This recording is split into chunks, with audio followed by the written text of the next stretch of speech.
Okay, guys, I have to try it here. I was doing my live on Facebook, but my connection is just acting up. So I'll bring it here. By God's grace, I'll be able to say everything that God has, expressed to me in 10 minutes. But anyway, let me start again. How are you guys? How are you? How have you been? And because I don't believe in coincidence, I'm going to say maybe, just maybe, God has a message for TikTokers and not Facebook users. That's why we are here. We thank God that it happened. All things work together for good for those that love the Lord. So we will not cry about how the connection failed on Facebook. We are here now. So my name is Rumbizaim Tendera and I am your host on Moments with God. I'll send the link to the page below. You can check it out. Most of our teachings or conversations are there. Today we are going to talk about faith. And our theme for the day is called, Where is Your Faith? We are getting this theme from Luke 8, verse 22 to 25. I will read it again, and I'm going to be using the NLT version. The topic on this passage says, Jesus calms the storm. One day, Jesus says to his disciples, let's cross to the other side of the lake. So they got into a boat and started out. As they sailed across, Jesus settled down for a nap. But soon a fierce storm came down on the lake. The boat was filling with water and they were in real danger. The disciples went and woke him up, shouting, Master, Master, we are going to drown. When Jesus woke up, he rebuked the wind and the raging waves. Suddenly the storm stopped and was calm. Then he asked them, Where is your faith? The disciples were terrified and amazed. Who is this man? They asked each other. When he gives a command, even the wind and waves obey him. Amen.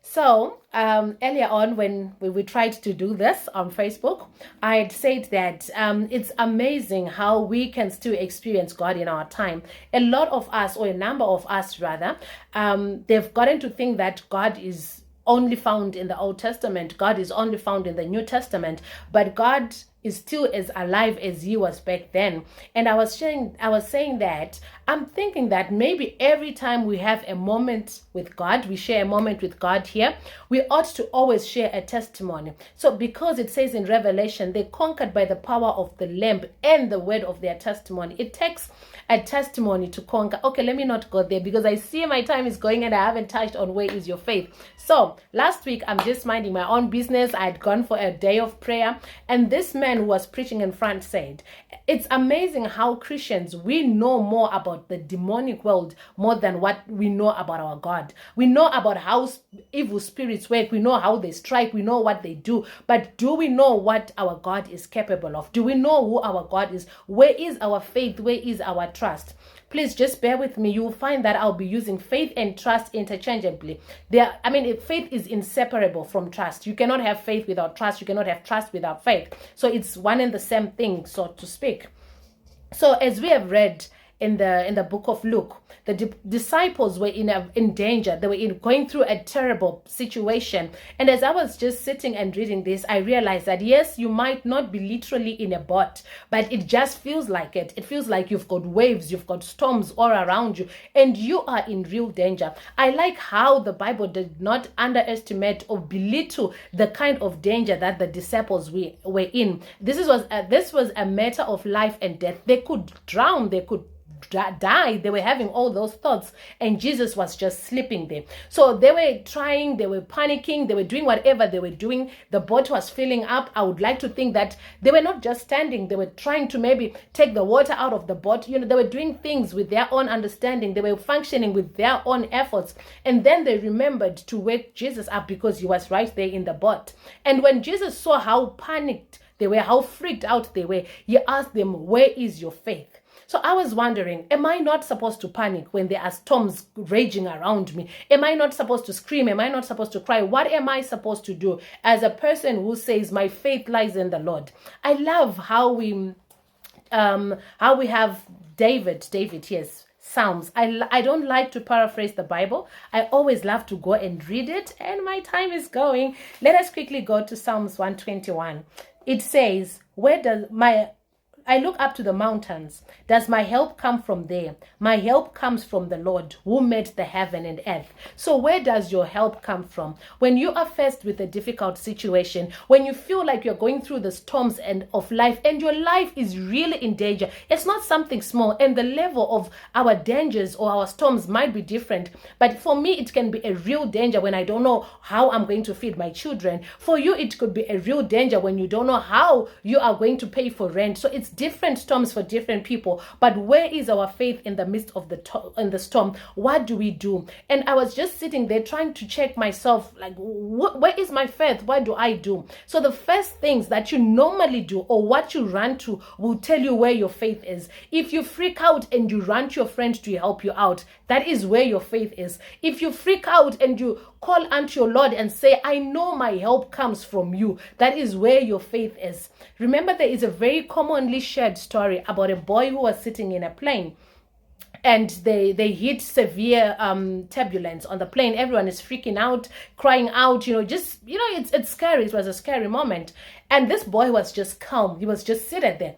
And the person next to the boy asked him, why are you not panicking? Why are you not scared? And he said, it's because my father is the pilot. So he was so chilled and calm because he knew who was driving, is it called driving? What is it called? Okay, flying, yes. He knew who was flying the plane. So he was calm because he had his faith in his father, that his father was going to land the plane, that his father will get him home. So when we are panicking as Christians, do we know who our father is? Do we know what our father is capable of? I was joking with one friend of mine and I said, do you know that our father, at one point, he made fire rain over Sodom and Gomorrah? That is the kind of father that has my back. So now when I know that he can show up for me like that, my faith is in him. When I am faced with whatever wars and whatever is coming up against me, battle, whatever, I'm going to call upon my father because he has showed me before that he can make fire rain. He has showed me before that he can sink a whole army of Egyptians with their horses and their chariot. So I think it boils down to, do you know who God is? Because you cannot put your faith in somebody that you don't know. I think most of my discussions, most of my sermons, most of my teachings always take us back to having a relationship with God. Because when you don't have a relationship with God, you can never really stand and say, I will hold on to my faith, the faith that I have in God. I remember one time I was maybe in a similar situation with like the boy from the story that I've just shared. I was flying to Durban. It was a work event and we hit severe turbulence. Just like you see in the movie, we are being thrown up and down. It was scary. People were screaming. People were praying. And my first thought was, I said, God, my children are still young. Not now, God. Then I moved from that to say, God, it's okay.